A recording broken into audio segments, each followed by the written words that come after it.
জীববৈচিত্র্যের গুরুত্বপূর্ণ ভূমিকা রয়েছে। এছাড়াও পরিবেশ অত্যন্ত কম নয়। আমরা জানি বাস্তুতন্ত্র, এই যে খাদ্য শিল্প, সেখানে এই রক্ষা করার জন্য বিশেষ করে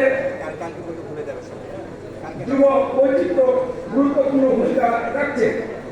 এছাড়াও পরিবেশ রক্ষায় আমরা জানি এই যে জীববৈচিত্র্য, বায়ু পরিশোধন, পানি সঞ্চয়, কার্বন শোধন ইত্যাদি কাজে জীববৈচিত্র্য গুরুত্ব অপরিসীম।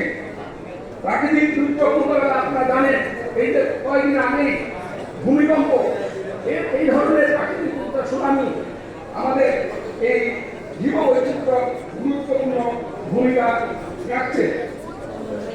আমি মনে করি বাংলাদেশে এই যে পরিবেশ জীববৈচিত্র্য ধ্বংস কেন হচ্ছে, সেটি